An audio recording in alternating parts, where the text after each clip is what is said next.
known as the Judge of the Dead and God of the Underworld, one of the most important gods in Egyptian mythology, Osiris. Osiris was born of Geb, god of the earth, and Nut, god of the sky. He was their oldest child, and before Osiris became god of the underworld, he ruled Egypt, teaching humans agriculture and making laws, and some say he was a god of fertility as well. Osiris was said to have been murdered by his brother Set out of jealousy. He was brought back by his wife/sister, Isis. Set had become the new king of Egypt.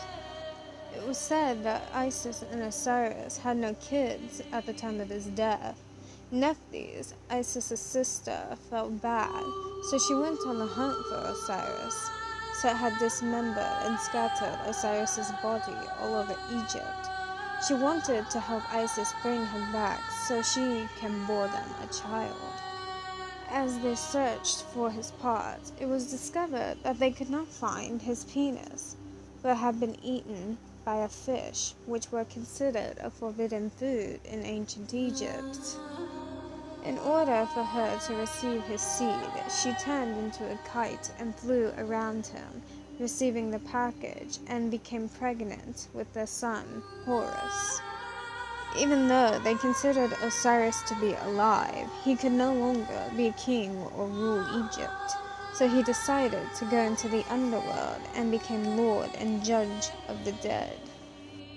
Fearing what Set might do to Horus, Isis hid him in the swamps till he was grown. When Horus was grown, he battled Set and ended up killing him.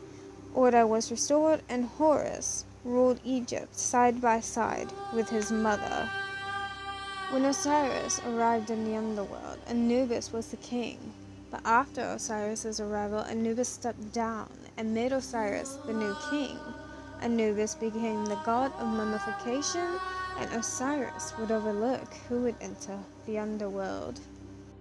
At the time of Judgement, people would face a tribunal of 42 divine judges. If they led a truthful and righteous life, they would enter the kingdom of Osiris. If they were found guilty, they were sentenced to be thrown to the soul eater Amit, and did not get eternal life. Many people still hold ceremonies, often called fertility rites, to symbolize the resurrection of Osiris.